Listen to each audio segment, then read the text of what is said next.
ফতোয়া শামির কিতাবুন নিকাহ এর একেবারে শুরুর দিকের একটা আলোচনা আছে যে দুনিয়ার মধ্যে বান্দা যত প্রকারের নেয়ামত ভোগ করে এই সকল নেয়ামতের মধ্য থেকে কিছু কিছু নেয়ামত জান্নাত পর্যন্ত যাবে। তার মধ্য থেকে একটা নেয়ামত হচ্ছিল গিয়ে কি বিবাহ, এর মতো নেকাহ নেয়ামত। আবার এটাকে আমরা কি বলতে পারি, ইবাদতও বলতে পারি, যে দুনিয়ার মধ্যে যত প্রকারের ইবাদত বান্দা করে এই সমস্ত ইবাদতের মধ্য থেকে যে সকল ইবাদত জান্নাত পর্যন্ত যাবে তার মধ্য থেকে একমাত্র হচ্ছিল গিয়ে কি নেকাহ। অন্য কোনো ইবাদত থাকতেও পারে কিন্তু আমি এখন পর্যন্ত পাইনি আর কি স্পষ্টভাবে কোনো কিতাবে লেখা। কিন্তু এই বিবাহ, এই ইবাদত বলেন বা সম্পর্ক বলেন, যেটাই বলেন, এটা জান্নাত পর্যন্ত কি যাবে। বিবাহ আমরা কেন করব? ফিকহের কিতাবগুলোর মধ্যে আছে বিবাহকে কেন্দ্র করে আমাদের কিছু উদ্দেশ্য থাকতে হবে, কারণ উদ্দেশ্যহীন কাজ করে কে? পাগল। এই জন্য আমরা মুসলিম, আমাদের কি করতে হবে? বিবাহ করব বা যা কিছুই করি আমাদের প্রত্যেকটা কাজে কি থাকবে? একটা উদ্দেশ্য থাকবে। এখন এই বিবাহটা আমি কেন করব? বিবাহটা শুধুমাত্র যদি আমি দুনিয়ার কিছু চাকচিক্য আমোদ ফুর্তির জন্য যদি করি তাহলে আমার বিবাহ এই পর্যন্তই শেষ, আমোদ ফুর্তিই হলো। কিন্তু এই বিবাহ আমার জন্য দুনিয়া বা আখিরাত কোথাও কি হলো না, নাজাতের উসিলা হলো না, মুক্তির কারণ হইল না। বিবাহটা আমার হইতে হবে এই জন্য যে আল্লাহ পাক রব্বুল আলামিনের হুকুম, রাসূল সাল্লাল্লাহু আলাইহি ওয়াসাল্লাম সহ সমস্ত নবী রাসূলদের কি একটা বিশেষ আমল এই বিবাহ। শুধু ইয়াহইয়া আলাইহিস সালাম ব্যতীত বাকি সমস্ত নবী রাসূলগণ কি করছেন? এই বিবাহর ইবাদতটা করছেন। এখন আমরা বিবাহ কি জন্য করব? প্রথম কথা হচ্ছে যে আল্লাহ পাক রব্বুল আলামিনের হুকুম এবং রাসূল সাল্লাল্লাহু আলাইহি ওয়াসাল্লামের সুন্নাত পালনার্থে আমরা বিবাহ করব। এক। দ্বিতীয় নম্বর হচ্ছে গিয়ে আমরা বিবাহ করব আমাদের নিজেদের চরিত্রের হেফাজতের জন্য। আমি যখন বিবাহটা নিজের চরিত্রের হেফাজতের জন্য করব তখন আল্লাহ পাক রব্বুল আলামিনের পক্ষ থেকে আমার বৈবাহিক জিন্দেগির মধ্যে সাহায্য আসবে। রাসূল সাল্লাল্লাহু আলাইহি ওয়াসাল্লাম হাদিস শরীফের মধ্যে ইরশাদ করেন, সালাতাতুন হাক্কুন আলাল্লাহি আউনুহুম, তিন ব্যক্তি এমন যাদেরকে সাহায্য করা আল্লাহ পাক রব্বুল আলামিনের কর্তব্য। তারা কারা? আল মুজাহিদু ফি সাবিলিল্লাহ, এমন মুজাহিদ যে মুজাহিদ কি আছে স্বয়ং সরাসরি এই মুহূর্তে কি আছে আল্লাহর রাস্তায় আছে, জিহাদের ময়দানে আছে, এমন মুজাহিদকে সাহায্য করা কি আল্লাহ তাআলার দায়িত্ব, কর্তব্যের মধ্যে পড়ে। দুই নম্বরে আল মুকাতিবুল্লাযী ইউরিদুল আদা, এমন গোলাম যে গোলামের সাথে তার মালিকের সাথে চুক্তি হয়েছে যে কি তুমি আমাকে এত টাকা আদায় করে দিতে পারলে তুমি আজাদ। এই গোলামকে বলা হলো মুকাতিব। তাহলে যে মুকাতিব কি করে? তার ওই ঋণ পাওনা আদায় করে দেওয়ার জন্য চেষ্টা করে, ইচ্ছা করে, আল্লাহ পাক রব্বুল আলামিন তাকে সাহায্য করাটা কি হয়ে যায়? তার দায়িত্বের মধ্যে পড়ে। তিন নম্বরে হচ্ছে গিয়ে আর নাকিহুল্লাযী ইউরিদুল আফাফা, এমন বিবাহকারী যে ব্যক্তি বিবাহ করে নিজের চরিত্রের হেফাজতের জন্য। তাহলে আমার বিবাহটা যদি হয় কিসের জন্য? চরিত্রের হেফাজতের জন্য। আমার বৈবাহিক জিন্দেগির মধ্যে আল্লাহ পাক রব্বুল আলামিনের পক্ষ থেকে কি আসবে? সাহায্য আসবে। বর্তমান দুনিয়ার মধ্যে মানুষ এই যে দেখেন কি চলতেছে, 80 বছর 90 বছরের বুইয়া 16 বছরের একটা নিয়ে যা খুশিটাই করতেছে। সে কি এমনি করতেছে? এটা তার কি মনের খা হিসাব থেকে করতেছে না? তার যে অঙ্গটা যেখানে ব্যবহার করা উচিত ছিল সেই অঙ্গটাকে কি সেখানে ব্যবহার করতে পারতেছে না। রাসূল সাল্লাল্লাহু আলাইহি ওয়াসাল্লাম হাদিস শরীফের মধ্যে বলেন যে মাইয়াজমানুলি মা বাইনা লিহিয়াইহি ওয়া মা বাইনা রিজলাইহি আযমান লাহুল জান্নাহ, দুইটি জিনিসের গ্যারান্টি আমাকে যে ব্যক্তি দিতে পারবে সে ব্যক্তির জান্নাতের গ্যারান্টি আমি দিলাম। ওই দুটো জিনিস কি? একটা হচ্ছে মা বাইনা লিহিয়াইহি, দুই চোয়ালের মধ্যবর্তী যে জিনিসটা আছে মানে জিহ্বা। আর একটা হচ্ছে ওয়া মা বাইনা রিজলাইহি, দুই রানের মধ্যখানে যে অংশটা রয়েছে, লজ্জাস্থান যেটা রয়েছে, এটা। এই দুইটা জিনিসের গ্যারান্টি যে ব্যক্তি আমাকে দিতে পারবে তার জান্নাতের গ্যারান্টি কি আমি দিলাম। বর্তমান জামানার মধ্যে আমরা কি করি? বিবাহ করতে ভয় পাই। তারপরে পরিবার থেকে আমাদেরকে কি করে না, বিবাহ করতে অনুমতি দেয় না, তাই না? কেন? পরিবার মনে করে যে কি এই ছেলে বিবাহ করে খাওয়াবে কি, এ তো এখন পর্যন্ত নিজেই চলতে পারে না, এর পকেট খরচ আমি দিই। এখানে রাসূল সাল্লাল্লাহু আলাইহি ওয়াসাল্লাম হাদিসের মধ্যে কি বলতেছেন, তিরমিজির হাদিস, যে তাআমুল ইসনাইনে ইয়াকফি সালাতা, যে দুইজন ব্যক্তির খানা তিনজন ব্যক্তির জন্য কি হবে, যথেষ্ট হবে। মানে আমরা দুইজন একটা খানা নিয়ে বসছি, আমরা দুজনে খাবো। এখন এর মধ্যে যদি আর একজন মেহমান যদি আসে, তাহলে আমাদের দুইজনের খানা ওই তৃতীয় জন ব্যক্তিকে নিয়ে যদি আমরা খাই, তাহলে কি করবে, আমাদের পেট ভরবে। এরপর আর এক হাদিসের মধ্যে আছে তাআমুল ইসনাইন ইয়াকফিল আরবিআ, যে দুইজন ব্যক্তির খানা চারজন ব্যক্তির জন্য যথেষ্ট। এটা তিরমিজির মধ্যে ওই খানা পিনার যে অধ্যায়, এই অধ্যায়ের মধ্যে আনছে, কিন্তু আমি যেটা বুঝি আর কি এখান থেকে, যে এটা বিবাহের সাথেও কি সম্পৃক্ত একটা হাদিস। আমার বাবা আমাকে ঘরে বসায় 20 বছর 25 বছর 30 বছর পর্যন্ত খাওয়াইতেছে, আর বলতেছে কি এই ছেলে বিয়ে করে খাওয়াবে কি, তার নিজের পকেট খরচ এখন পর্যন্ত আমি দিই। আচ্ছা, যে বাবায় 25 বছরের একটা দামড়া পোলারে ঘরে বসায় খাওয়াইতে পারে, সে কি আর একটা মেয়েকে আইনে কি নিজের ছেলের চরিত্রের হেফাজতের জন্য আরেকটা মেয়ের দায়িত্ব নিতে পারবে না? অবশ্যই পারবে। কিন্তু আমাদের গিয়ে কি হীনমন্যতায় ভুগি আমরা ভাবি যে কি বিবাহ করলে কি করবে না করবে, কিন্তু বিবাহ করলে কি হবে? বিবাহ করলে হবে যে আল্লাহ পাক রব্বুল আলামিন কুরআন মাজিদের মধ্যে বলেন, ওয়া আনকিহুল আয়ামা মিনকুম ওয়াস-সালিহিনা মিন ইবাদিকুম ওয়া ইমাইকুম ইয়াকুনু ফুকারা ইউগনিহিমুল্লাহ, যে তোমরা কি করো, তোমাদের মধ্যে অবিবাহিত প্রাপ্তবয়স্ক, আয়াম বলা হয় অবিবাহিত প্রাপ্তবয়স্ক যুবক যারা রয়েছে তাদেরকে তোমরা বিবাহ করাই দাও। তেমনিভাবে অবিবাহিত প্রাপ্তবয়স্ক বাঁধি যারা রয়েছে তাদেরকে তোমরা বিবাহ করাই দাও। এখন প্রশ্ন আছে, বিয়ে করায় খাবে কি, বিবাহ করায় খাবে কি, প্রশ্ন আসে না? আল্লাহ পাক রব্বুল আলামিন এরপরেই বলে দিয়েছে, ইয়াকুনু ফুকারা ইউগনিহিমুল্লাহ, সে যদি কি হয়, দরিদ্র হয়, আল্লাহ পাক রব্বুল আলামিন তাকে কি করবে, সচ্ছলতা দিয়ে দিবে। তাহলে বিবাহের মাধ্যমে কি আসে, সচ্ছলতা আসে। এটা আমার আপনার জিন্দেগিতে না আসলে আমি আপনি ভুল। রাসূল সাল্লাল্লাহু আলাইহি ওয়াসাল্লামের হাদিস এবং আল্লাহ পাক রব্বুল আলামিনের স্পষ্ট কোরআনের আয়াত, এগুলো কি সত্য, এর মধ্যে কোনো সন্দেহ নাই। বিশেষ না হয় ওইভাবে ইয়াকিন করে আমরা যদি করতে পারি, তাহলে অবশ্যই কি আসবে, আমাদের জিন্দেগিতে বরকত আসবে। তাহলে 2 নম্বর হচ্ছে যে আমরা বিবাহ করব কিসের জন্য, আমাদের নিজেদের চরিত্রের হেফাজতের জন্য। এরপরে বিবাহ করব কি জন্য, বিবাহ করব হাদিস শরীফের মধ্যে আছে, রাসূল সাল্লাল্লাহু আলাইহি ওয়াসাল্লাম ইরশাদ করেন,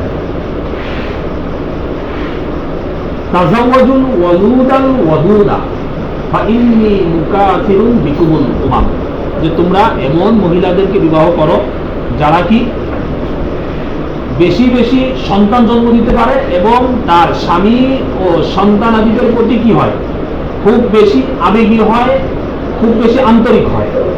এমন মহিলাদেরকে তোমরা কি করো, বিবাহ করো। কেন? ফাইন্নী মুকাথিরুন বিকুমুল উমাম, কারণ কিয়ামতের দিন আমি আমার উম্মতের আধিক্যতা নিয়ে, অধিক পরিমাণ নিয়ে আমি কি করব, গর্ব করব। এটা একটা রাসূল সাল্লাল্লাহু আলাইহি ওয়াসাল্লামের উম্মত বাড়ানোর জন্য কি করতে হবে, আমাদের বিবাহ করতে হবে। আর একটা হচ্ছে যে বর্তমান গোটা বিশ্বের মধ্যে সমস্ত আক্রমণ কিসের উপরে, ইসলামের উপরে। তাহলে এই ইসলামের উপর যে আক্রমণটা আসতেছে, এই আক্রমণটা প্রতিরোধ করার জন্য আল্লাহ পাক রব্বুল আলামিন আসমান থেকে কাউকে পাঠাবে না, আমাকে আপনাকেই কি করতে হবে, এই আক্রমণে রক্ষা করতে হবে ইসলামকে। তাহলে আমি আপনি কিভাবে রক্ষা করবো, এটার জন্য কি করতে হবে, আমাদের পরবর্তী প্রজন্মকে তৈরি করতে হবে। তাহলে আমি আপনি বিবাহ যদি না করে পরবর্তী প্রজন্ম আসবে থেকে, এই জন্য কি করতে হবে, বিবাহ করতে হবে। ঠিক আছে, বিবাহর একটা নির্দিষ্ট সময় আছে, ওই সময়ের মধ্যে বিবাহ করবো আমরা, এর আগেও না। আবার বয়স হয়ে গেল, এদিকে এক খাবার ওদিকে এক খাবার না, এরকম যেন না হয়। বিবাহ না করে নিজেকে বৈরাগী বানায় রাখা, এটা ইসলাম কি করে না, সমর্থন করে না। এক সাহাবী এসে রাসূল সাল্লাল্লাহু আলাইহি ওয়াসাল্লামকে বলতেছে, ইয়া রাসূলুল্লাহ, আপনি আমার অনুমতি দেন, আমি কি করব, আমার লজ্জাস্থান কাইতে আমি ফাঁসি হয়ে যাব। জীবনে বিয়ে শাদী করবো না, তখন রাসূল সাল্লাল্লাহু আলাইহি ওয়াসাল্লাম বলতেছেন এরকম কোন সুরত তরিকা ইসলামের মধ্যে কি নাই, লা সরুরতা ফিল ইসলাম, ইসলামের মধ্যে কোনো সন্ন্যাসীগিরি নাই, ইসলামের মধ্যে কোনো সন্ন্যাসীগিরি নাই, তুমি কাইটা কি হয়ে যাবা, সন্ন্যাসী হয়ে যাবা, এরকম কোনো সিস্টেম কি নাই ইসলামের মধ্যে নাই। হ্যাঁ, এখন বিবাহ আমরা কখন করব? হাদিস শরীফের মধ্যে রাসূল সাল্লাল্লাহু আলাইহি ওয়াসাল্লাম ইরশাদ করেন যে কি, ইয়া মা'শারাশ শাবাব মান ইসতাতা'a মিনকুমুল বাআতা ফালইয়াতাযাওয়াজ ওয়া মান লাম ইয়াস্তাতি' ফাআলাইহি বিস-সাওম। হে যুব সমাজ, তোমাদের মধ্য থেকে যে ব্যক্তি আল বাআ এর সক্ষম রাখে, বাআ মানে কি, বাআ মানে হচ্ছে গিয়ে তার যৌবন ঠিক আছে এবং সাথে সাথে স্ত্রীর ভরণ পোষণের কি রাখে, সক্ষমতা রাখে, এমন ব্যক্তি যে আসর সেজন্য কি করে, বিবাহ করে। কোনো কারণে যদি বিবাহ করতে যদি দেরি হয় তাহলে সেজন্য কি রাখে, ফাআলাইহি বিস-সাওম, সেজন্য কি করে, রোজা রাখে। তাহলে আমি যদি কি রাখি, একজন সুস্থ যুবক আমি যদি হয়ে থাকি, আমাকে বিবাহ করতে হবে। যদি বিবাহ কোনো কারণে আমি করতে না পারি, তখন আমার জন্য দ্বিতীয় অপশন হলো গিয়ে কি, রোজা রাখতে হবে। আগে কি করতে বলছে, বিবাহ করতে বলছে, এমন না যে আমার বয়স হলে আমি কি করবো, আমি রোজাই রাখবো, আমাকে আগে বিবাহ করতে হবে। যদি বিবাহের সক্ষমতা কোনো কারণে যদি আমি না পাই, তখন আমাকে কি করতে হবে, রোজা রাখতে হবে। ফাইন্নাহু লাহু উইজাব, এটাই হচ্ছে গিয়ে কি, তার জন্য, তার নফসের জন্য, তার দৃষ্টির হেফাজতের জন্য কি যথেষ্ট। ঠিক আছে, তাহলে এই জন্য আমাদের কি করতে, বিবাহ করতে। তাহলে বিবাহ করবো কি জন্য? প্রথমত আল্লাহ পাক রব্বুল আলামিনের হুকুম, রাসূল সাল্লাল্লাহু আলাইহি ওয়াসাল্লামের কি সুন্নাত তরিকা, এই জন্য আমরা কি করবো, বিবাহ করবো। দ্বিতীয় নম্বরে বিবাহ করবো হলো গিয়ে কি, নিজের নফস এবং নিজের চরিত্রের হেফাজতের জন্য, যাতে করে আমি 16 বছরের 18 বছর হয়ে গেলাম, 30 বছরের মহিলা একটা নিয়ে বাইরে চলে গেলাম, এরকম না হয়। আমার যাইতে যাইতে যাইতে আমার বয়স 80 হয়ে গেল, ওই সময় 16 বছরের মাই একটা নিয়ে কি করলাম, টান দিয়ে দৌড় দিলাম, এরকমটা যেন না হয়। তাহলে চরিত্রের হেফাজত কখন করবো? আমার চরিত্রের মধ্যে যখন জোয়ার, আমার যৌবনের যখন জোয়ার, তখনই তো আমি হেফাজত করবো, নাকি যৌবন শেষ হয়ে যাওয়ার পরে আমি চরিত্রের হেফাজত করবো। তৃতীয় নম্বরে হচ্ছে গিয়ে বিবাহ করবো কেন? কারণ বিবাহের মাধ্যমে কি হবে, উম্মত বাড়বে, আর উম্মত বাড়লে রাসূল সাল্লাল্লাহু আলাইহি ওয়াসাল্লাম বলছেন যে কি, উম্মতের আধিক্যতা নিয়ে কালকে আমাদের তিনি কি করবেন, গর্ব করবেন। চতুর্থ নম্বরে বিবাহ করবো কেন? বিবাহের দ্বারায় ইসলামের দরকার কি, মুজাহিদ, ইসলামের জন্য কি দরকার, ইসলাম এবং দ্বীনের হেফাজতের জন্য দরকার মুজাহিদ, মুজাহিদ তৈরি হবে।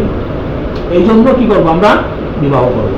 তাহলে এই চারটে কারণকে কি করবো, আমরা সামনে রেখে বিবাহ করবো। বিবাহ করলে দরিদ্রতা সমস্যা নেই, আল্লাহ পাক রব্বুল আলামিন তো কি বলেই দিয়েছেন, ইয়াকুনু ফুকারা ইউগনিহিমুল্লাহ, যদি কি থাকো, দরিদ্র থাকো, অভাব অনটনের মধ্যে যদি থাকো, আল্লাহ তাআলা কি করবে, সম্পদ দিবে। আমার কাজ হচ্ছে কি করা, আল্লাহ তাআলার উপরে বিশ্বাস এটি রেখে বিবাহ করা, আর এরপর আল্লাহ তাআলার কাজ যেটা সেটা আল্লাহ তাআলা করবে। আল্লাহ তাআলা তো করলো না, আরে ভাই আমি তো বিবাহই করি নেই, আর একটা হলো বিয়ে করে আমি যদি খালি ঘুরিয়া খাই, তাহলে তো হবে না। খেজুর গাছে রস পড়ে শীতকালে, কি করতে হবে, এর জন্য আগে শীত আসলেই কি খালি রস পড়বে, নাকি আগে গাছ কাটতে হবে? গাছটাকে যদি আমরা কি করি, যেভাবে প্রসেসিং করে কাটা দরকার সেভাবে যখন কাটবো, তখনই তো কি আসবে, রস আসবে।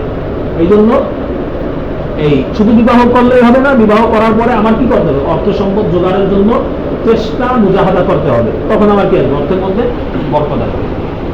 এখন বিবাহ করব কাকে, বিবাহ করব কাকে? বিবাহ করতে গেলে এখন আমাদের বিভিন্ন জায়গার মধ্যে জিজ্ঞাসা করে, হুজুর বিয়ে করতে গেলে মায়ের কি প্রশ্ন করবো, এরকম আসে না আপনাদের, যে মাইয়ে দেখতে গেলে মায়ের কি প্রশ্ন করবো, কি এরকম আসে না? এটা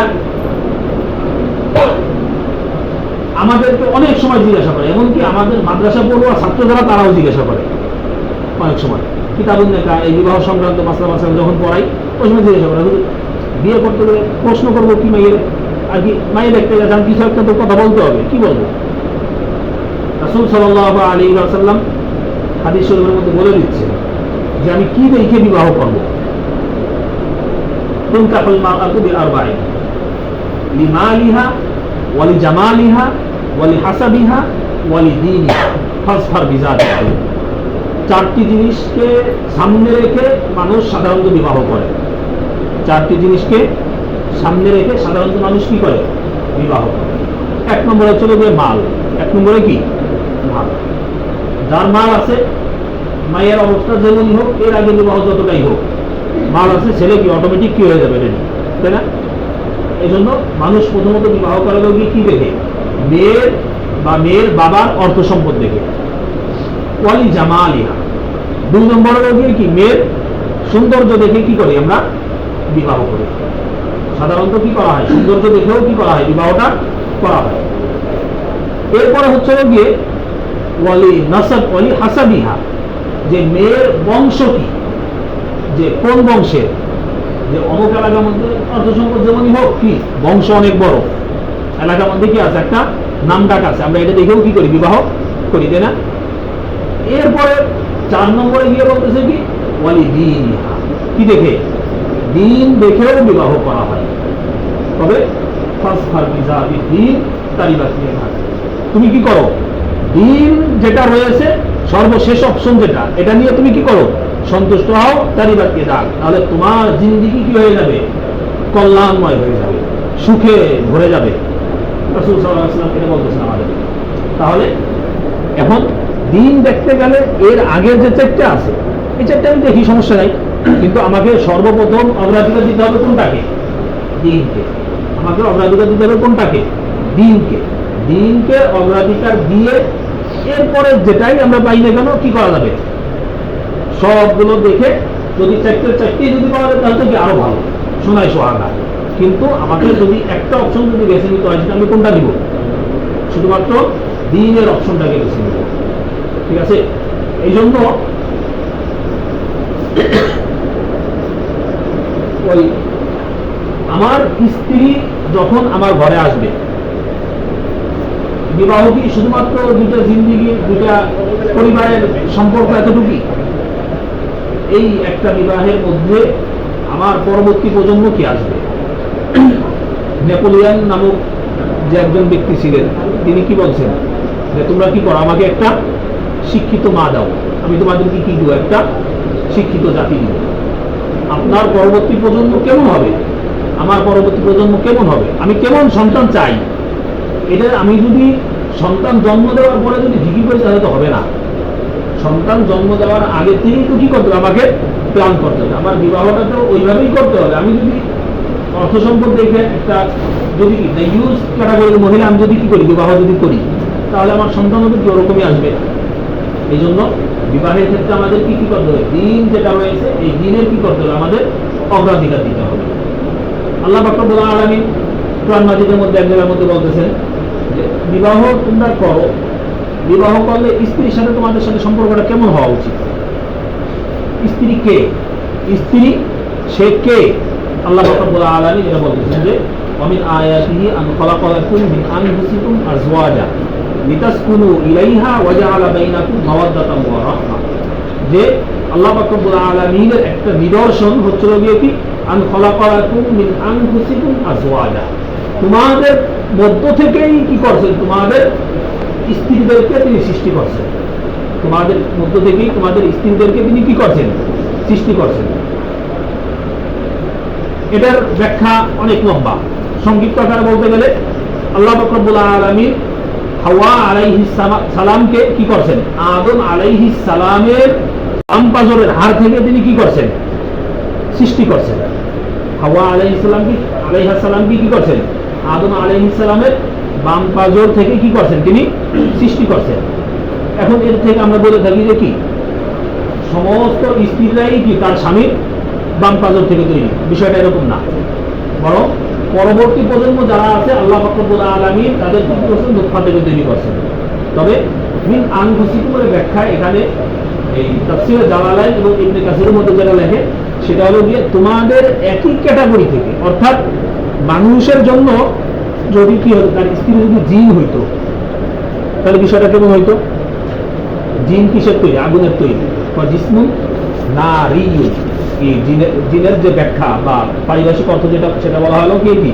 জিসমুন নারিয়ুন, যে কি এটা এমন একটা দেহ যেটা কি আগুনের তৈরি, যে বিভিন্ন সুরত কি করতে পারে, সে ধারণ করতে পারে, এটা হলো জিন। তাহলে এখন আমার স্ত্রী যদি জিন হইতো তাহলে কেমন হইতো বিষয়টা? দুইজন দুই গ্রহের। তাহলে আল্লাহ পাক রব্বুল আলামিন আমার স্ত্রীকে কি আমি যে ক্যাটাগরির যে অবয়বের তৈরি, আমার স্ত্রীকে আল্লাহ পাক রব্বুল আলামিন কি করছেন, ওই অবয়বই কি করছেন, তৈরি করছেন। কেন তৈরি করলেন? বলেছেন লিতাসকুনু ইলাইহা ওয়া জাআলা বাইনাকুম মাওয়াদ্দাতাও ওয়া রাহমা, যাতে করে তুমি তার কাছে গিয়ে কি পাও, শান্তি পাও। লিতাসকুনু ইলাইহা, যাতে করে তুমি তোমার স্ত্রীর কাছে গেলে কি পাও, শান্তি পাও। তোমার স্ত্রী যেন তোমার কি হয়, শান্তির ঠিকানা হয়, শান্তির নীড় হয়। এই জন্য তিনি কি করছেন, তোমার যে সৃষ্টি, যে পদার্থ থেকে তোমার সৃষ্টি, স্ত্রীদেরকেও আল্লাহ পাক রব্বুল আলামিন কি করছেন, ওই পদার্থ থেকেই সৃষ্টি করছেন। ওয়াজআলা বাইনাকুম মাওয়াদ্দাতাও ওয়া রাহমা, এবং তোমাদের এই স্বামী স্ত্রীর মধ্যে আল্লাহ পাক রব্বুল আলামিন কি করছেন, এমন গভীর একটা মহব্বত তৈরি করছে। শুধুমাত্র কি কবুল শব্দটা বলার কারণে, বলার পরে কোন স্বামীকে যদি বলা হয় যে এই মেয়েকে তুমি ছেড়ে দাও, তোমাকে কি করবো, এত লক্ষ টাকা দিবে, দুনিয়ার কোনো স্বামী আছে ছেড়ে দিবেন? একদিন হয়েছে বিবাহ করছে, আধা ঘন্টা হয়েছে বিবাহ করছে, এই স্বামী দেখেন তার স্ত্রীর জন্য কি জান দেওয়ার জন্য প্রস্তুত হয়ে যায়, তাই না? তাহলে আল্লাহ পাক রব্বুল আলামিন কি করছেন, ওয়াজআলা বাইনাকুম মাওয়াদ্দাতাও ওয়া রাহমা, তোমাদের মধ্যে দয়া, মিল, মহব্বত, মায়া, ভালোবাসা এমন ভাবে তৈরি করছে, কবুল বলতে দেরি আছে, এই স্বামী ওই স্ত্রীর জন্য জান দিতে কি নেই, দেরি নেই, প্রস্তুত হয়ে যায়, তাই না? আল্লাহ পাক রব্বুল আলামিন আমাদেরকে এইভাবেই সৃষ্টি করছেন। ঠিক আছে, এই জন্য কি করতে হবে, আমাদের বিবাহ করতে হবে। বিবাহের ক্ষেত্রে অনেক রুসুমাত আমাদের সমাজের মধ্যে আছে। এখন ওই সমস্ত রুসুমাত সম্পর্কে আমরা তো জানি, ওদিকে আলোচনা যাচ্ছি না। একজন স্বামী কেমন হওয়া উচিত, আমি একজন স্বামী আমার কেমন হওয়া উচিত? রাসূল সাল্লাল্লাহু আলাইহি ওয়াসাল্লাম কেমন স্বামী ছিলেন? হযরত উসমান গনি রাদিয়াল্লাহু আনহু কেমন স্বামী ছিলেন? উসমান রাদিয়াল্লাহু তাআলা আনহু, ওনার একটা কুনিয়া বা উপনাম, সেটা কি? উসমান বিন নুরাইন। উসমান বিন নুরাইন, দুই নূরওয়ালা, দুই নূরওয়ালা। মানে তিনি কি করছেন, রাসূল সাল্লাল্লাহু আলাইহি ওয়াসাল্লামের দুইজন কন্যা সন্তানের বিবাহ করছেন। এরপরে রাসূল সাল্লাল্লাহু আলাইহি ওয়াসাল্লাম কি বলতেছে, যদি আমার আরেকটা সন্তান থাকতো, আর যদি আমার এই নিয়ে মারা যেত, আমি তাহলেও তার কাছে বিবাহ করতাম। এখন আমাদের অবস্থা কি, বিয়ে দেওয়ার পরে শ্বশুরের খালি কোন সময় সুযোগ পাইলে ছাড়াই দিলে, তাই না?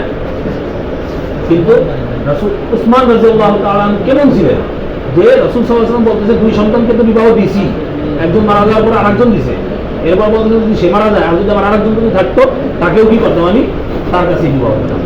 স্বামী কেমন হওয়া উচিত দেখেন, রাসূল সাল্লাল্লাহু আলাইহি ওয়াসাল্লাম জিন্দেগি থেকে আমাদের জিন্দেগি প্রত্যেকটা পরতে পরতে, পাতায় পাতায় শিক্ষা। হযরত আম্মা জান আয়েশা রাদিয়াল্লাহু তাআলা আনহাকে জিজ্ঞাসা করা হলো যে রাসূল সাল্লাল্লাহু আলাইহি ওয়াসাল্লামের জিন্দেগি, স্বভাব, চরিত্র কেমন ছিল? আয়েশা রাদিয়াল্লাহু তাআলা আনহা বলতেছেন, কানা খুলুকুহু আল কুরআন, যে তার স্বভাব ছিল লোকে কি, কোরআন। তোমরা কি কোরআন পড়ো না? তোমরা কি কোরআন দেখো না? কোরআন যে কথা বলছে, যে শিক্ষা আমাদেরকে দিছে, রাসূল সাল্লাল্লাহু আলাইহি ওয়াসাল্লামের জিন্দেগি, স্বভাব সেটাই ছিল। রাসূল সাল্লাল্লাহু আলাইহি ওয়াসাল্লাম হাদিসের মধ্যে বলতেছেন কি, খিয়ারুকুম আহসানুকুম খুলুকা, তোমাদের মধ্যে সবচাইতে উত্তম শ্রেষ্ঠ ব্যক্তি যার চরিত্র ভালো, যার কি চরিত্র ভালো, যার স্বভাব ভালো, ব্যবহার ভালো, আচার আচরণ ভালো। এখন আসেন অন্য আরেক হাদিসের মধ্যে আছে, রাসূল সাল্লাল্লাহু আলাইহি ওয়াসাল্লাম বলতেছে, তোমাদের মধ্যে ওই ব্যক্তি শ্রেষ্ঠ যে ব্যক্তি তার স্ত্রীর কাছে ভালো। তোমাদের কাছে, তোমাদের মধ্যে সর্বোত্তম কে, যে তার স্ত্রীর কাছে ভালো। এবার আমরা আম্মা আয়েশা রাদিয়াল্লাহু তাআলা আনহার কাছে যাই। আয়েশা রাদিয়াল্লাহু তাআলা আনহা রাসূল সাল্লাল্লাহু আলাইহি ওয়াসাল্লাম কি বলতেছেন, কানা খুলুকুহু আল কুরআন, তার জিন্দেগি ছিল কি, কোরআন। আরেক হাদিসের মধ্যে আছে কি, যে মা কানা রাসূলুল্লাহ সাল্লাল্লাহু আলাইহি ওয়াসাল্লাম ফাহিশান ওয়ালা মুতাফাহিশান, রাসূল সাল্লাল্লাহু আলাইহি ওয়াসাল্লাম অশ্লীল ছিলেন না, বেহায়া, নির্লজ্জ ছিলেন না, তিনি নির্লজ্জকে প্রশ্রয় দিতেন না, এগুলো তিনি করতেন না। আরেক হাদিসের মধ্যে কি আছে, মা দরাবা রাসূলুল্লাহ সাল্লাল্লাহু আলাইহি ওয়াসাল্লাম খাদিমান ওয়ালা ইমরাআতান কত্তু, রাসূল সাল্লাল্লাহু আলাইহি ওয়াসাল্লাম কখনো কোনো গোলাম বা তার কোনো স্ত্রীর গায়ে কোনোদিন হাত তুলে নাই। কোনোদিন কি করে নাই তার স্ত্রী গায়ে হাত তুলে। একে বলতেছে? কোনো সাহাবী বলতেছে, স্বয়ং তার স্ত্রী বলতেছে। তাই যে ব্যক্তির চরিত্র সম্পর্কে, যে ব্যক্তির জিন্দিগি সম্পর্কে স্ত্রীই সাক্ষ্য দেয়, ওই ব্যক্তির সম্পর্কে আপনি কার থেকে সার্টিফিকেট দিবেন? আমি আপনাদের সামনে ভালো এখানে, কিন্তু আমি ভিতরে কেমন এটা তো আমার ঘরের যিনি থাকে তিনিই না জানে। তাই রাসূল সাল্লাল্লাহু আলাইহি ওয়াসাল্লামের ঘরে যে থাকতো সেই কথা বলতেছে। কানা খুলুকুল কুরআন মা দারাবা রাসূলুল্লাহ সাল্লাল্লাহু আলাইহি ওয়াসাল্লাম খাদিমান ওয়ালা ইমরাতান কত। দেখেন রাসূল সাল্লাল্লাহু আলাইহি ওয়াসাল্লামের চরিত্র স্বভাব কেমন ছিল, ব্যবহার। হযরত আনাস রাদিয়াল্লাহু তাআলা আনহু তিনি রাসূল সাল্লাল্লাহু আলাইহি ওয়াসাল্লামের খিদমত যখন শুরু করে তখন তার বয়স একেবারে কম, 10 বছর। এখন আনাস রাদিয়াল্লাহু তাআলা আনহু ওই সময় ভালো মতন টাইম নাম বুঝে না, দেখা যেত ছোট বড় একটা করতে বলে আর একটা করে বসে দেয়, আর একটা করতে নিষেধ করে, যেটা করতে নিষেধ করছে ওটাই করে বসে দেয়। মাঝে মধ্যে দেখা যায় পাঠালে বাজারে, যাও বাজার থেকে গিয়ে তুমি আমার জন্য কি করে একটু খেজুর নিয়ে আসো বা কোরমা নিয়ে আসো, এরপর সে গিয়ে খেলা দেখতেছে। আবার দেখা গেল বললো যে আনাস এটা করে না, কিন্তু এ বললো কি বলছে ওইটাই করতেছে। এই আনাস রাদিয়াল্লাহু তাআলা আনহু যিনি রাসূল সাল্লাল্লাহু আলাইহি ওয়াসাল্লামের খিদমত করছে 10 বছর। কয় বছর? 10 বছর। সে কি বলতেছে যে আমি রাসূল সাল্লাল্লাহু আলাইহি ওয়াসাল্লাম রাসূলুল্লাহ সাল্লাল্লাহু আলাইহি ওয়াসাল্লাম আমি রাসূল সাল্লাল্লাহু আলাইহি ওয়াসাল্লামের খিদমত করছি 10 বছর, কিন্তু রাসূল সাল্লাল্লাহু আলাইহি ওয়াসাল্লাম এই 10 বছর বয়সের মধ্যে কখনো আমাকে বলে নাই আনাস তুমি এটা কেন করলে, আনাস তুমি এটা কেন করলে না, কেন করলে কিংবা কেন করলে না, কেন প্রশ্নটা তিনি আমাকে কখনো করেননি। কিন্তু আমরা আমাদের অধীনস্থদের ব্যাপারে কি করি, তাই না? তাহলে চরিত্রটা কেমন হওয়া উচিত? এই সমাজের তিরমিজির মধ্যে হাদিস আছে যে রাসূল সাল্লাল্লাহু আলাইহি ওয়াসাল্লাম ঘরে কি করতেন, অবসর টাইমে তিনি ঘরে কি করতেন, হাদিস আছে। জিজ্ঞাসা করতেন একদিন গিয়ে আম্মা আয়েশা রাদিয়াল্লাহু তাআলা আনহা, তিনি ঘরে কি করতেন? বলতে তিনি ঘরে কখনো কখনো কি করতেন, নিজের কাপড় নিজেই হাতে সেলাই করতেন, কখনো তিনি কি করতেন, জুতা সেলাই করতেন। আবার কখনো দেখা যেত তিনি কি করতেন, তার স্ত্রীর সাথে কি করতেন, কাজে সাহায্য করতেন। রান্না করতে লাগিয়ে পেঁয়াজ কাটতেছে, রান্না করতে লাগিয়ে কি করতেছে, দেখা যাচ্ছে চুলায় আগুন ধরতেছে।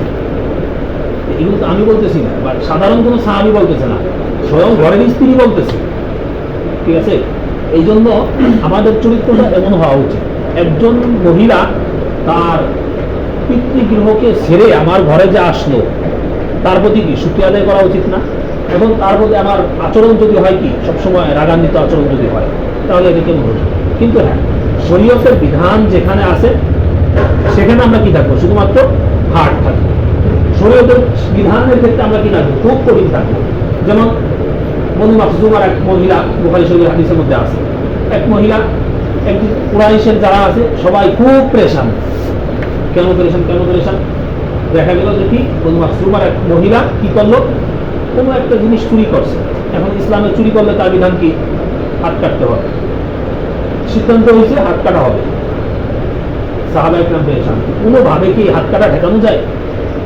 তখন এখন হাত কাটা ঠেকানো না ঠেকানোর পরের কথা, আগে রাসূলের কাছে গিয়ে তো কি করবে, কথা বলতে হবে। কে বলবে? সবাই মিলে ঠিক করলো যায়েদ গিয়ে বলবে, যায়েদ ইবনে উসামা, উনি গিয়ে বলবেন। এখন উনি গিয়ে বলছে হে রাসূলুল্লাহ, এই যে মহিলা চুরি করছে, যার হাত কাটার জন্য আমরা সিদ্ধান্ত নিয়েছি, কিন্তু অনেক সম্ভ্রান্ত পরিবারের একটা মেয়ে, একে কি একটু মুক্তি দেওয়া যায় না? রাসূল সাল্লাল্লাহু আলাইহি ওয়াসাল্লাম রাগান্বিত হয়ে গেছে। রাগান্বিত হয়ে গিয়ে বলতেছে যে তোমরা কি আমার এই ইসলাম অর্থাৎ আল্লাহ তাআলার হুদুদ বিধানের মধ্যে তোমরা কি করতে চাইতেছো, পরিবর্তন করতে চাইতেছো? ওয়াল্লাহি লাউ আন্না ফাতিমাতা বিনতা মুহাম্মাদিন সারাকাত লাকাতাতু ইয়াদাহা, যদি কি করত, আমি মুহাম্মাদের মেয়ে ফাতেমা যদি কি করত, চুরি করত, আমি কি করতাম, তার হাত কাটতাম। ঠিক আছে? তাহলে এটা হলো শরীয়তের বিধান। স্ত্রী ঘরে আসবে, তার সাথে আমার সাথে কি আচরণ, সবসময় কোমল আচরণ হবে। তবে শরীয়তের বিধানের ক্ষেত্রে কি হতে হবে, হার্ড হতে হবে। দেখেন হাদিসের মধ্যে আছে কি, এক সাহাবী বিবাহ করে আসছে, এখন স্ত্রী ভোররাতে তাহাজ্জুদের জন্য উঠে না, তাহাজ্জুদের জন্য না উঠলে আমি কি করবো, আমি তো খুব তাহাজ্জুদ করি, এখন স্ত্রী কি ঘর থেকে বের করে দিব? হাদিসের মধ্যে আসে স্ত্রী গিয়ে মুখে গিয়ে কি করবে, হালকা পানি ছিটে দেবে। তাহলে হালকা পানি ছিটাটা যদি দেয় তাহলে কি হবে, সম্পর্কটা সে আস্তে আস্তে ঘুমটা ভাঙবে, ঘুম ভাঙলে আপনার প্রতি কি থাকবে, সন্তুষ্ট থাকবে। কিন্তু আবার দেখতে হবে যে শীতকাল আমি এই শীতকাল মগ করে ফেলে না, চলে গিয়ে বউ আমার ছেড়ে চলে যাবে। ঘটছে না এরকম যে শীতকালে জামাইয়ে কি করছে, বউতে পানি দিছে, এই জন্য জামাই বউ সুদে তালাক দিয়ে দিছে। জানেন এই কাহিনী আপনারা? আছে, এই কাহিনী আছে বাংলাদেশের জমিনে, এরকম কাহিনী ঘটছে, আমরা পাইছি। এই জন্য স্ত্রীকে নামাজের জন্য ডাকতে হবে, ফজরের নামাজের জন্য ডাকতে হবে, তাহাজ্জুদের জন্য ডাকতে হবে, কোমল সুরে ডাকতে হবে। তার মুখের মধ্যে কি করে, হালকা পানি ছিটে দেওয়া, এটা সুন্নাত। এইভাবে আমরা কি করতে পারি, স্ত্রীদেরকে নামাজের জন্য ডাকতে পারি। সর্বোপরি স্ত্রীদের প্রতি আমাদের আচরণ কি হতে হবে, কোমল হতে হবে। শরীয়তের বিধানের ক্ষেত্রে কি থাকতে হবে, হাত থাকতে হবে। আমাদের আয়েশা রাদিয়াল্লাহু তাআলা আনহা বলতেছে যে তিনি কি করতেন, ঘরের মধ্যে বসে নিজের কাজ করতেন, মাঝে মধ্যে আমাদেরকেও কি করতেন, কিছু সাহায্য সহযোগিতা করতেন। তবে যখন আজান হইতো, তখন তিনি কি সব কিছু ফেরান আমাদের জন্য কি করতেন, চলে যেতেন। হাদিসের মধ্যে আছে যে মা মিন শাইইন আতকালু ফি মিজানিল আবদি ইয়াওমাল কিয়ামাতি মিন হুসনিল খুলক, যে কাল কিয়ামতের দিন বান্দার মিজানের পাল্লায় সবচেয়ে ভারী আমল কোনটা হবে? কিয়ামতের দিন মিজানের পাল্লায় বান্দার সবচেয়ে ভারী আমল কোনটা হবে? হুসনুল খুলক। সেটা কি? উত্তম চরিত্র, উত্তম আচরণ, সৎ আচরণ। এটা এমন একটা সিফাত, এই সিফাতটা যদি আমি কি করতে পারি, অর্জন যদি করতে পারি, তাহলে কি হবে, আমার আপনার মধ্যে দেখা যাবে আমি সমাজের যে জায়গায় যাবো সে জায়গায় মানুষ আমাকে কি করবে, সহজে গ্রহণ করে নেবে। এই হচ্ছে যে স্বামীদের আচরণটা এমন হওয়া উচিত। এখানে যেহেতু মহিলা নাই, এই জন্য মহিলাদের আচরণ কেমন হওয়া উচিত সেটা আমি জায়গায় প্রসঙ্গ টানতেছিও না। যেহেতু আমরা সবাই পুরুষ যুবক, আজ আমরা কি কেউ হয়তো বাবা হয়েছি, কাল কেউ বাবা হব, কিন্তু বিবাহের বৈবাহিক জিন্দিগিতে বাবার আচরণটা কেমন হওয়া উচিত? সিরাজে কাতামুল আম্বিয়ার মধ্যে আছে ফাতেমা রাদিয়াল্লাহু তাআলা আনহা আলী রাদিয়াল্লাহু তাআলা আনহুর সাথে একবার একটা বিষয় নিয়ে মনমালিন্যতা ঘটার পরে তিনি, যদিও কি নবীর মেয়ে, তারপরে তিনি মহিলা মানুষ, কি ভিতরে একটা জিদ এসে গেছে যে না আমি যাই, বিয়ে আগে আপনার কাছে নিচে দিয়ে পরে দেখবেন কি হয় না হয়। এখন বিয়ে করে কাব্বা, স্বামীর ব্যাপার আপনার কাছে একটু অভিযোগ আছে। রাসূল সাল্লাল্লাহু আলাইহি ওয়াসাল্লাম বলেছেন, সাবধান, কোন মেয়ে তার স্বামীর ব্যাপারে আমার কাছে এসে অভিযোগ করবে, এটা আমি কি করবো না, বরদাস্ত করবো না। এটা কার? একজন শ্বশুরের আচরণ। এটা কি একজন শ্বশুরের আচরণ? যেহেতু মহিলা, তাই মহিলার আচরণ কেমন হওয়া উচিত? তাহলে আমরা যখন পিতা হব, আমাদের সন্তানদের প্রতি তো কি থাকবে, আমাদের সবসময় মায়া মহব্বত দরদ থাকবেই, কিন্তু শ্বশুরের হালাতে, শ্বশুর হওয়া অবস্থায় আমাদের আচরণটা কেমন হওয়া উচিত, যেন কি হয়, স্বামীর ব্যাপারে কিছু বলে আমার কাছে প্রশ্রয় না পায়। হ্যাঁ, স্বামীকে বুঝাইতে হবে, জামাইকে বুঝাইতে হবে আলাদাভাবে, মেয়েকেও বুঝাইতে হবে কি আলাদাভাবে, তবে মেয়েকে প্রশ্রয় দেওয়া যাবে। এটা হচ্ছে কি একজন শ্বশুরের কাজ, যেটা আমরা রাসূল সাল্লাল্লাহু আলাইহি ওয়াসাল্লামের জিন্দেগি থেকে কি এই শিক্ষাটা পাই। সর্বোপরি বিবাহ যেটা, এটা আমাদেরকে করতে হবে ইসলামী তরিকা মেনে। ঠিক আছে? বিবাহের মধ্যে ভয়ের কিছু নেই, বিবাহের মধ্যে কি রয়েছে, বরকত এবং কল্যাণ রয়েছে, যেটা আমরা বিভিন্ন হাদিস এবং কোরআনের আয়াত থেকে কি স্পষ্টভাবে পাইছি। বিবাহ এটা কি আল্লাহ রাব্বুল আলামিন কি বলতেছেন, যে ফানকিহু মা তাবা লাকুম মিনান নিসাই মাসনা ওয়া সুলাসা ওয়া রুবা ফাইন খিফতুম আল্লাহ তা'দিলু ফাওয়াহিদাতান। তোমরা কি করো, আল্লাহ রাব্বুল আলামিন শুরুই করছে দুইটা বিয়ে করো, তিনটা করো, চারটে করো না। যদি দেখো যে কি তোমাদের মধ্যে পরস্পর কি করতে পারবে না, সমন্বয় ঘটাইতে পারবে না, কারোর উপরে জুলুম হয়ে যাবে, ইনসাফ করতে পারবে না, তখন কি করো, ফাওয়াহিদাতান, একটা করো। এখন তাহলে আমরা সন্ন্যাসী হিসেবে বুঝি এটা কি জন্য? সন্ন্যাসী সাজা তো কি নেই, কোনো সুযোগ নেই, দুইটা তিনটে চারটে না করে কমপক্ষে একটা তো কি করতেই হবে। তবে বিবাহের মধ্যে আমাদের কি করতে হবে, ইসলামী রসুমাত যেটা, এটাকে রক্ষা করতে হবে। আচ্ছা, বিবাহ এই কি শুধুমাত্র দুনিয়াবী একটা কর্মকাণ্ড, একটা অনুষ্ঠান, নাকি দিনই একটা অনুষ্ঠান? আমরা এত সময় আলোচনা থেকে কি পাইলাম? হ্যাঁ, শুধু কি দিনই একটা অনুষ্ঠান? বিবাহ একটা কি গুরুত্বপূর্ণ ইবাদত, বিবাহ কি গুরুত্বপূর্ণ একটি ইবাদত। এখন নামাজের কি আছে, নির্দিষ্ট একটা পদ্ধতি আছে, তাই না? আল্লাহ আকবার, হাত তুলবো, হাত বাঁধবো, সূরা পড়বো, কিরাত করবো। তাহলে নামাজ একটা ইবাদত, রোজা একটা ইবাদত, হজ একটা ইবাদত। এই সকল ইবাদত পালন করার জন্য ইসলাম নির্দেশনা আমাদেরকে দিয়ে দিছে না? তাহলে বিবাহ এটাও যেহেতু একটা ইবাদত, এটা পালনেরও কি আছে, একটা নির্দেশনা আছে। এখন আমি যদি বিবাহ আমার মতো যদি করে যদি করি, দৌল তবলা বাজায় যদি করি, গান বাজনা করে যদি করি, অশ্লীল বেহায়াপনা উলঙ্গ নারী দিয়ে আমি যদি করি, তাহলে আমার বিবাহটা কি ইবাদত হইল? আমার বিবাহটা ইবাদত হইল না। তাহলে আপনার বিবাহ যদি ইবাদত যদি না হয়, তো এই বিবাহের মধ্যে বরকত আসবে করতে হবে, ওই বিবাহের মধ্যে বরকত আসবে করতে হবে। ওই বিবাহের জিন্দিগির মধ্যে গিয়ে আপনার অভাব অনটন দূর হয়ে সচ্ছলতা আসবে করতে হবে। আল্লাহ পাক রব্বুল আলামিন তো কি বলছেন, আমাদেরকে বিবাহ ইবাদত হিসেবে দিছে। এই ইবাদতটা করার পরে যদি কি থাকে, আমার মধ্যে যদি দরিদ্রতা থাকে, তখন আল্লাহ তাআলা কি করবে, আমাকে সচ্ছলতা দান করবে। এখন আমি যে বিবাহ করতেছি, যেটা আমার বিবাহ ইবাদত হচ্ছে না, ইবাদত না হলে সচ্ছলতা করতে আসবে। আল্লাহ তাআলা কি করছেন, শর্ত দিছে। শর্ত যখন আমার পক্ষ থেকে পূরণ হবে, তখন আল্লাহ তাআলার পক্ষ থেকে কি আসবে, বদলা আসবে। ঠিক আছে? এই জন্য আমাদের বিবাহ সংক্রান্ত আলোচনা অনেক লম্বা, এগুলো জানতে হবে, বুঝতে হবে। ঠিক আছে? সমাজের বেহায়াপনা এবং বদরসুম, খারাপ প্রথা, কুসংস্কার যেগুলো রয়েছে, এগুলো থেকে নিজেদেরকে বৈবাহিক জিন্দিগিতে বা বিবাহের আগের জিন্দিগিতে সর্ব অবস্থায় কি করতে হবে, আমাদেরকে বিরত রাখতে হবে। আল্লাহ পাক রব্বুল আলামিন আমাদের সকলকে দুনিয়ায় বসে আখিরাতের সামান তৈরি করার তৌফিক দান করুন।